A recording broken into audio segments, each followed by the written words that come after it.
What do you think about Jake Paul, Anthony Joshua? Boy. Well, realistically, it's one of the craziest propositions of all time.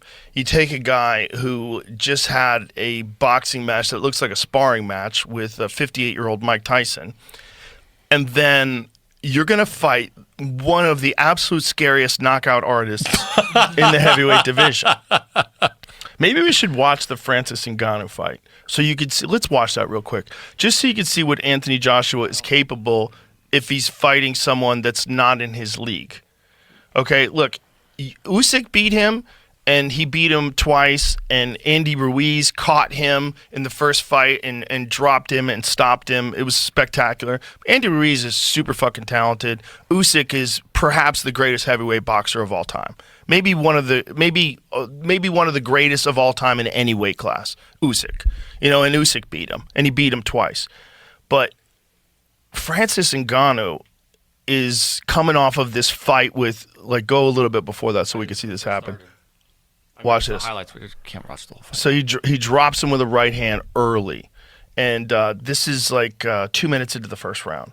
And Francis gets up, he survives, and then Joshua, check out this combination he hits him with.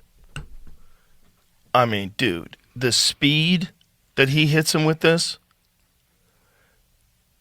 he's so dangerous, man.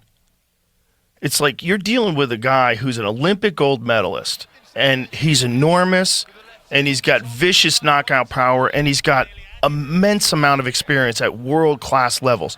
Just think about what we said earlier. Fought Usyk twice. Fought Andy Ruiz twice. Oh, man. Bro, the timing in that right hand, just spectacular. That's stepping in as well. Over the top. I mean, that was a full force shot to the temple. I mean, he's Fucksville right now. So they wipe off his gloves, but you look at him like he's really feeling it right now. I mean, he probably has no idea where he is. And Anthony Joshua, oh my God, him. Absolutely folded in half. Back that up again. Watch this. I mean, just steps into it with every ounce of his body. Perfect right hand. So the fact that Jake Paul wants to fight that guy, hey, I'll watch. I'm going to watch. I'm definitely going to watch. So you got me there.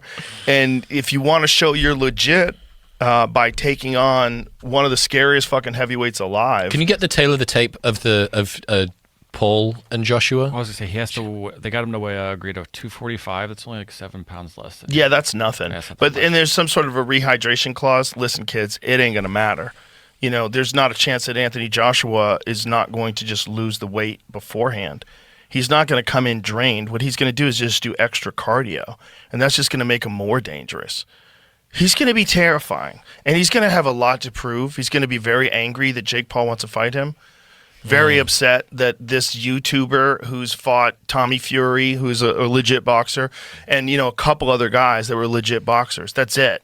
Like everyone else he's fought Ben Askren, who's really a wrestler.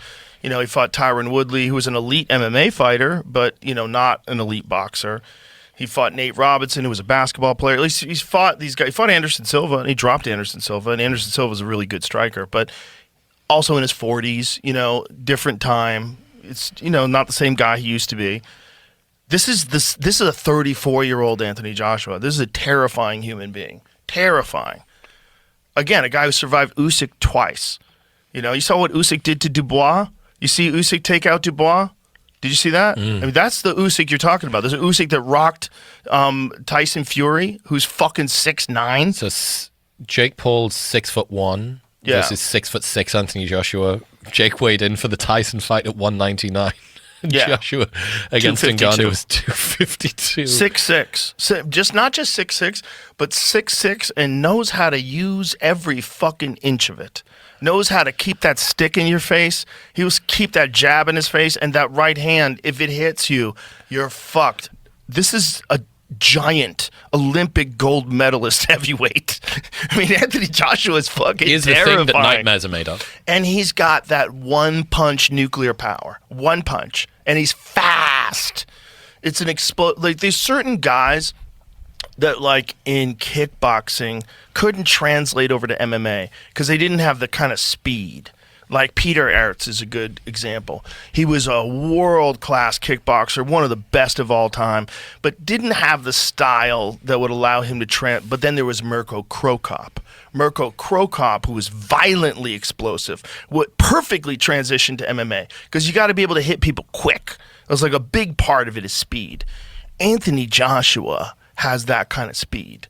That it's a kind with of thing 252 like, pounds. if you don't have the skill to get away from that kind of power, what happens is Francis Ngannou and Anthony Joshua. You have to be a very you can't judge that guy based on Dubois, who's a fucking murderer.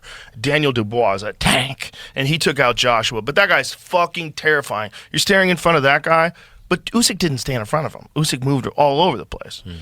Joshua's, and he's going to have a lot to prove. He's going to be very angry. Do you think they'll let everybody take the brakes off? Because there's all rumors about Tyson versus Jake, that both of them were sort of pulling punches and not fully letting it go. I think that's a different deal. You know, do you think there was something probably just below the table? I do not know. I do not know if it was said. I do not know if it was understood. I do not know. In your professional opinion, based on what you saw, do you think that the people were holding back? It definitely looked like sparring. But it could be that he didn't want to hurt Mike Tyson because Mike Tyson's 58 years old. Or it could be that Mike Tyson didn't want to hurt him because he likes him. I don't fucking know. But it wasn't what I was tuning in for. It was not for me. I was there. I went to it live. I was tuning in for Mike Tyson coming full 1988 Mike Tyson, full chaos. That's what I was hoping for. We walked out like that. Yeah, it looked like it. Yeah, but that's what everybody signed up for. So they got us. Whatever. And do you think that... This is different. I don't think this is that. I don't think this is that at all. First of all, it can't be that because Joshua is still competitive in the heavyweight division, and he's only doing this for money. Like, he's still set up for world title fights. After he knocked out Ngannou, you could still set him at, like, Joseph Parker just lost. You could set him up with Joseph Parker. You could have, until a year ago, he could fight Deontay Wilder. You're saying that the lineage and the trajectory that Anthony Joshua is on, if he happens to go a little bit too gentle and lose by decision to Jake Paul, it doesn't exactly look great for his future heavyweight chance. It fucks up all of his marketing opportunities. Wow. So that's a really... So what we were saying before... The Ngannou fight is a godsend to him, right? The Ngannou fight is like, hey, boxing's back. Yeah. This guy knocked down Tyson Fury. This is how it was supposed to go. Anthony Joshua, you carried the torch for the boxing community. Because I know a lot of, like, straight up boxers, and they absolutely felt that way. Yeah. Like, this is what needed to happen. These guys can't come over from MMA and think they can box the best. Yeah, you need to put them in their place. It's what's great there, and it loops back to what we were talking about before, is incentives, align the incentives. Yeah. Like, if you've got Joshua's... I mean, this is... However, I should... Caveat. Yeah, here's the caveat. This might earn him $200 million. So if it earns him so much money... Joshua or Jake Paul? Joshua. Like, either one. How much money is involved? $200 million? Oh, dude. This is a Saudi organization, right? This is Infinity Riyadh money. Season. Isn't this that was putting this on? Probably. They seem to own everything. I think they own me now. Well, and you and Jamie and Carl. It's Netflix, right? Right, yeah. This is going to be on Netflix. Uh-huh. Okay, so I don't know. Maybe it's not. Maybe Riyadh Season's not involved. But the money they threw Canelo Alvarez to get him to fight Terrence Crawford, this is like they're throwing insane money at people. They're throwing nutty sums of cash at people to make amazing fights happen. Like this has always been the hiccup in boxing, is that people don't want to fight certain people because they want to protect their record. The Saudis are like, how much? Everybody's got a price. Yeah, everyone's got a price. We've got the bank account to pay it. So here it is. The reported total prize purse for Jake Paul versus Anthony Joshua is $184 million, with an even split expected, meaning each fighter will earn approximately $92 million. Some reports initially suggest a different figure. 184 is the most frequently cited total from sources like Daily Mail and Wikipedia. Okay, that doesn't mean anything. Some have also mentioned Jake Paul's cryptic $267 million tweet, which may have fueled rumors. Listen, it really depends on who's setting it up. Netflix doesn't have to tell you how much they're paying, but the thing about Anthony Joshua, if he loses this, so let's say he's only getting the $92 million, which I bet he's getting more. Let's say he's getting $92 million. If he loses this fight, he misses out on that Saudi money because they could set up a Tyson Fury, Anthony Joshua fight, and each one of them gets $200 million. You could do a fight like that. The Saudis can do a fight like that. They can do a fight. They have enough resources to throw at boxing where they could change the entire landscape of boxing. If you are the guy that stands in between 6'6", 250-pound Anthony Joshua and $200 million, Yeah, I'm sorry.